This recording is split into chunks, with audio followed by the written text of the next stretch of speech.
Hello everyone, welcome back to the channel. So real number में भी हमने last study किया था कैसे हम एचसीएफ एलसीएम को ऑब्टेन करते हैं बाय यूक्लिड डिवीजन लेमा और by normal prime factorization method जैसे होता है, कैसे हम उस तरह से ऑब्टेन करते हैं। सो अभी हमको नेक्स्ट टॉपिक इसमें स्टडी करना है, इरेशनल नंबर प्रूफ करना है कि कोई भी नंबर इरेशनल है कि नहीं है, इसको आप प्रूफ करके दिखाइए। सो हमें ये पता है कि इरेशनल नंबर्स क्या होते हैं, ठीक है। इरेशनल नंबर जैसे भी कोई अगर मैं नंबर ले लूं, मान लीजिए कोई नंबर मैंने मान लिया s, ठीक है। तो ये नंबर जो s है ये इरेशनल कब होगा, जब इसको हम p बाई क्यू के फॉर्म में रिप्रेजेंट ना कर सके। मतलब ये नंबर अगर p बाई क्यू के फॉर्म में रिप्रेजेंट नहीं हो सकता है तो ये नंबर हमारा इरेशनल होगा, ठीक है। और अगर वो p बाई क्यू के फॉर्म में रिप्रेजेंट होता है तो वो रेशनल होता है। आई होप आपको ये पता ही है। तो अब हमें अगर दे दिया जाए कि हमें ये इसकी डेफिनेशन पता है कि रेशनल रेशनल क्या होता है, ठीक है। और अगर अब हमसे कह दिया जाए कि आप √2 इरेशनल है कि नहीं है, इसको प्रूफ करिए, इरेशनल है कि नहीं है, ये अगर हमको प्रूफ करने को दे दिया जाए इस क्वेश्चन में, तो हम उसे कैसे प्रूफ करते हैं, उसके लिए एक थ्योरम है, ठीक है। वो थ्योरम क्या है, let p be a prime number. अब p कोई प्राइम नंबर है, जैसे यहाँ पे हमने 2 लिखा है, ये प्राइम नंबर होता है ना। So 2 let p be a prime number if p divides a square then p divides a where a is a positive integer. इसका मतलब ये है कि p एक प्राइम नंबर है, अगर p a स्क्वायर को डिवाइड करता है, p डिवाइड्स a स्क्वायर, अगर वो a स्क्वायर को डिवाइड कर रहा है तो वो a को भी डिवाइड करेगा, और a क्या है हमारे पास, एक पॉजिटिव इंटीजर है, ठीक है। ये थ्योरम है, इसकी हेल्प से हम इस √2 को इरेशनल प्रूफ करेंगे, ओके। सो अब हमको यहाँ पे प्रूफ करना है कि √2 हमारा क्या है, इरेशनल नंबर है। अभी हमने इरेशनल कैप की प्रॉपर्टी बताई दी है कि क्या होती है, तो हम आपको प्रॉपर्टी बता सकते हैं। तो अगर हमको ये प्रूफ करना है कि इरेशनल है तो हम इससे उल्टा अपोजिट केस सपोज करके चलेंगे। अपोजिट केस क्या अज्यूम करेंगे, let us assume to the contrary that √2 is rational, ठीक है। हमें प्रूफ करना है रेशनल, तो हम इसको अपोजिट केस लेके चलेंगे कि √2 हमारा रेशनल है। और रेशनल है तो इसका मतलब क्या है, ये p बाई क्यू के फॉर्म में एग्जिस्ट करेगा, क्योंकि इरेशनल जो होते हैं वो नहीं एग्जिस्ट करते हैं, लेकिन रेशनल हमारे एग्जिस्ट करते हैं इस फॉर्म में, p बाई क्यू के फॉर्म में, ठीक है। रेशनल वो होते हैं जो p बाई क्यू के फॉर्म में करते हैं और जहां पे q होता है नॉट इक्वल टू 0 होता है। ये इसका केस होता है हमारे पास रेशनल के लिए। सो अब हम सपोज कर लेंगे कि हमारे पास 2 इंटीजर्स हैं ऐसे, ठीक है, जिसमें √2 होगा वो r बाई एस के फॉर्म में रिप्रेजेंट कर रहा है, और यहाँ पे r और s क्या है, कोई 2 इंटीजर्स है, r and s are 2 integers, ये कोई 2 इंटीजर्स हैं, ठीक है, जिसमें s क्या होगा, 0 के इक्वल नहीं होगा। तो ये हमारे पास केस है, ठीक है। और हमने देखा यहाँ पे कि r s क्या है, 2 इंटीजर है जिसमें s 0 के इक्वल नहीं है। तो ये रेशनल है क्योंकि इसलिए p बाई क्यू के फॉर्म में एग्जिस्ट कर गया है। अब हम सपोज करेंगे ऐसा कि r और s के पास एक कॉमन फैक्टर होगा 1 के अलावा और भी, have common factor other than 1, मतलब 1 के अलावा भी इनके पास कोई एक फैक्टर एग्जिस्ट कर रहा है, ऐसा हम सपोज करेंगे। तो लिखेंगे suppose r and s have a common factor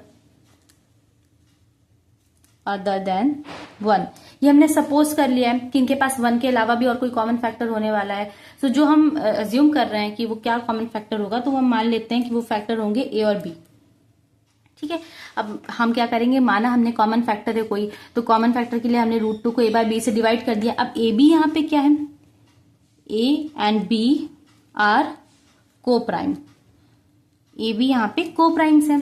को प्राइम क्या होता है, को प्राइम वो होता है कि जिनके हमारे पास कॉमन फैक्टर जो होंगे वो सिर्फ और सिर्फ हमारे पास 1 होना चाहिए।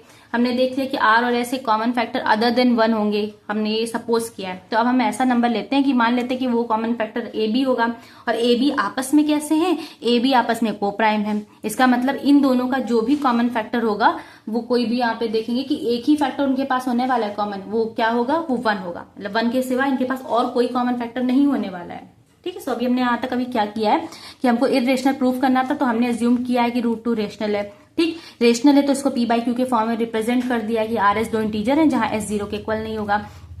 फिर हम सपोज कर लेते हैं कि r और जो s होंगे, ये जो इंटीजर्स है हमारे पास, इनके पास कोई कॉमन फैक्टर है, 1 के अलावा भी एक कॉमन फैक्टर है, ठीक। वो कॉमन फैक्टर क्या है, a और b है, हमने मान लिया वो 2 फैक्टर्स a b हैं, और जो a b आपस में कैसे हैं, को प्राइम है। को प्राइम का मतलब ये होगा इनके पास सिर्फ कॉमन फैक्टर एक ही होगा और वो भी नंबर 1 होगा, ठीक है। वो नंबर कौन सा होगा, 1 होगा, ये हमने अज्यूम कर लिया है। सो हम क्या करेंगे, इसको क्रॉस मल्टीप्लाई करा देते हैं बोथ साइड। सो यहाँ 1 है तो हमने ऐसे कराया, तो √2 b√2 is equal to a, ये हमारे पास नंबर आया है। अब हम क्या करेंगे, स्क्वायर कर देंगे both side, squaring on both sides, both side हम स्क्वायर करेंगे। उसके बाद क्या लिखेंगे, यहाँ पे स्क्वायर करने के बाद b√2 का स्क्वायर करेंगे, और इस तरफ हमने a का स्क्वायर किया, तो ये स्क्वायर करने के बाद आ गया हमारे पास 2b स्क्वायर, और यहाँ आ गया a स्क्वायर।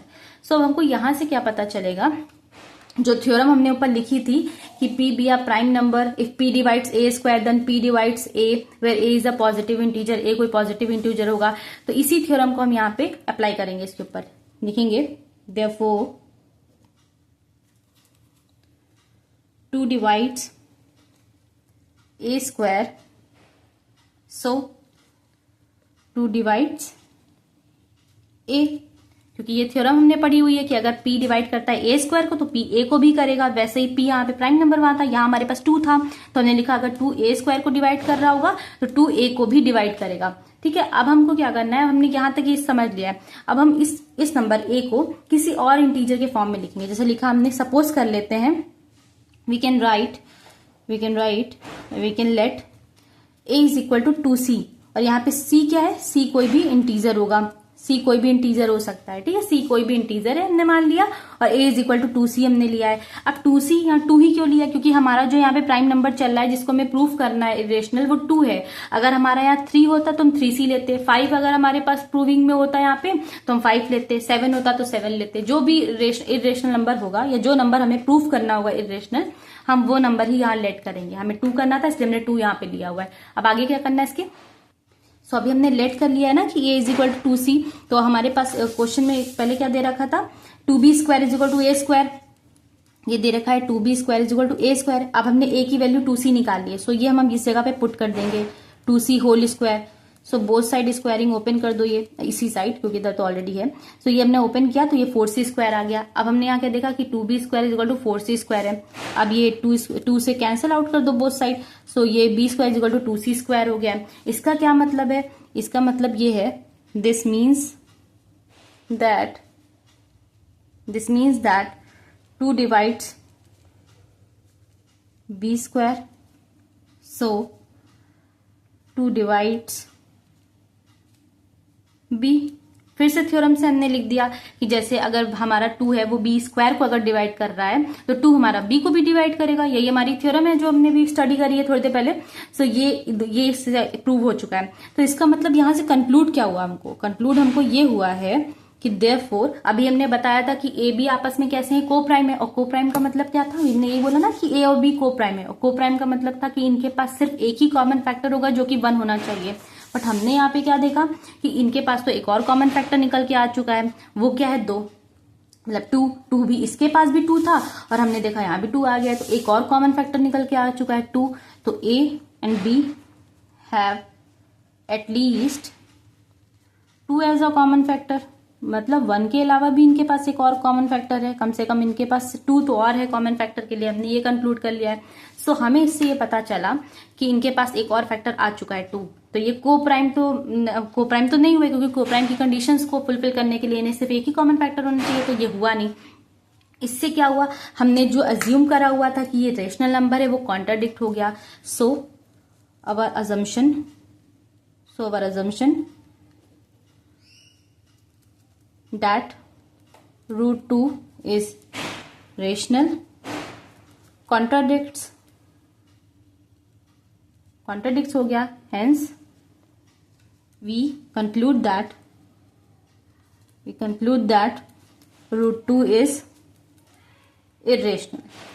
सो हमने यहाँ से कंक्लूड कर लिया कि √2 हमारा कैसा होगा, इरेशनल होने वाला है, क्योंकि हमने अजम्पशन ले रखा था कि ये रेशनल है, रेशनल की प्रॉपर्टी ये होल्ड ही नहीं कर पाया आगे तक के, तो इसका मतलब हो गया कि ये √2 हमारा इरेशनल है। ऐसे ही √5, √3, √7 ऐसे कोई भी नंबर आएगा, सो उसको आप इरेशनल प्रूफ कर लीजिएगा बाय दिस थ्योरम। ठीक है, ऐसे ही थ्योरम लगा के आप उसको भी इरेशनल प्रूफ कर लीजिएगा।